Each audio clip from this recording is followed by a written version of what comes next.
کاش میری ماں زندہ ہوتی، میں عشاء کی نماز کے لیے ہاتھ باندھ کر نیت باندھ لیتا، عشاء کی فرض نماز کے لیے، اور میں سورہ فاتحہ پڑھ رہا ہوتا، میری امی آتی اور دروازے پر کھڑی ہو کر کہتی بیٹا محمد، تو میں نماز کی نیت چھوڑ دیتا اور کہتا امی جان لبیک، کیا خدمت ہے، کیا بجا رہا ہوں۔ میری ماں کہتی بیٹا تو نماز پڑھ رہا تھا، تو میں یہ کہتا کہ امی جان اللہ کی عبادت ہم بعد میں بھی کر لیں گے، پہلے آپ کی خدمت ہم بجا لائیں۔ یہ اللہ کے رسول صلی اللہ علیہ وسلم نے اپنے ماں کے بارے میں اپنے جذبے کا اظہار کیا ہے۔ اے نوجوانوں، تم اپنی ماں کی سنو اور سن کر جذبات میں نہ ہو، کہو کہ امی جان آپ دونوں ساس بہو رکھتی ہیں، وہ بیٹی کا درجہ رکھتی ہیں اور آپ ماں کا درجہ رکھتی ہیں، آپ بھی ایسا طریقہ اختیار کیجیے کہ وہ بھی زندگی گزارے صحیح سے، اور ہم ان کو بھی سمجھا دیں گے۔ ہم دن بھر تھکنے کے لیے جاتے ہیں، اگر ہمارے کان میں روزانہ رس بولیے گا تو ہم کام میں کیسے من لگا کر رہیں گے۔ اور اپنی بیوی سے بھی رات کو سمجھا دے کہ دن بھر تم لوگ کیا کرتے ہو، میں رات کو آرام کرنے کے لیے تم لوگوں کو پیار اور محبت بانٹنے کے لیے آتا ہوں، اگر رات میں بھی تم دکھڑے اور فکرے سناؤ گی تو بولو سکون سے مجھے نیند نہیں آئے گی۔ اس لیے ماں باپ کے جھگڑے کو مجھے مت سناؤ، اور اگر کچھ ہو جائے وہ ماں کے درجے میں ہے تمہاری، اس لیے اسے وہ سمجھا بجھا دو، کچھ برداشت کر لو۔ بولو نوجوانوں، اس طرح اگر تم ماں کو بھی سمجھا دو گے، اسی طرح اپنی بیوی کو بھی سمجھا دو گے، تو پھر دوبارہ نہ ماں تم کو شکایت کرے گی نہ بیوی تم کو پتی پڑھائے گی، اور پھر یہ ہوگا کہ تم بھی خوش و خرم زندگی گزارو گے اور تمہارے گھر میں جھگڑے کی نوبت نہیں ہے۔ لیکن کیا کیجیے گا، آج ماں بھی پڑھا رہی، موبائل دلی میں موبائل خرید کر کے دلی سے لے کر کے آیا تھا اور موبائل لے کر کے بیوی کو گیا، پھر دلی گیا، دلی سے وہاں سے فون کر رہا ہے، بیوی استنجا خانے میں، ظاہر سی بات ہے استنجا خانے میں تو موبائل نکال کر بات کرے گی، تو وہ لڑکا وہاں پہنچا رہے، فون کیے، موبائل چھوڑ کر کے کہاں غائب ہے، پھر ایک گھنٹے کے بعد فون کیا، اتفاق سے اس وقت اس کا بیٹا پیشاب کر دیا اور اسی کا کپڑا کو دھونے کے لیے بیوی پر چلی گئی، موبائل کام پر چھوڑ کر چلی گئی۔ اب وہ لڑکا سوچتا ہے اس وقت بھی فون کیے تھے فون نہیں اٹھائے اور ابھی بھی فون کیے فون نہیں اٹھائی، کیا بات ہے؟ تو تیسری مرتبہ فون کرتا ہے تو کہتا ہے کہ پہلے امی بولو، ابھی بات نہیں کرے گا، امی بولو۔ امی سے پوچھا کہ امی ہم 2 مرتبہ فون کیے تو اللہ کی ماں جو ہے کہاں چلی گئی تھی؟ ماں نے سوچا کہ اچھا موقع ہے، ایک شکایت لگا دینی چاہیے تاکہ اوپر سے ڈانٹ پڑے۔ ماں کہتی اے بیٹا کیا کہیں گے؟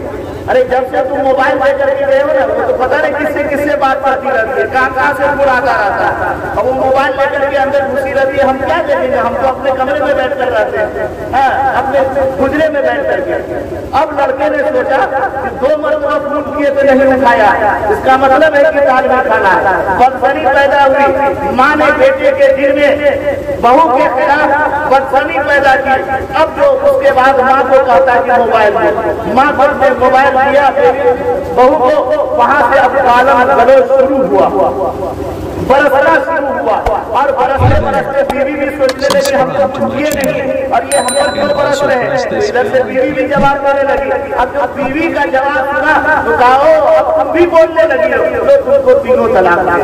بولو معاملہ کھڑائی میں پڑ جاتا ہے کہ نہیں پڑ جاتا ہے؟ تو جھگڑا کون لڑا رہی ہے؟ ماں لگا رہی ہے۔ اگر ماں بیوی کے بہو کے کچھ غلطی کو برداشت کر لے اور بیٹا دور دراز میں کمانے کے لیے گیا ہے، اس کے ذہن کو پراگندہ نہ کرے تو ہم سمجھتے ہیں کہ وہاں سے وہ بیٹا بیوی سے بھی اچھی طرح بات کرے گا اور اپنی ماں سے بھی اچھی طرح بات کرے گا۔ بولو کرے گا کہ نہیں کرے گا؟ اس لیے نوجوانوں موبائل کا غلط استعمال مت کرو، موبائل ضرورت کے لیے ہے اور اسے فساد کے لیے اور بگاڑ کے لیے قطعاً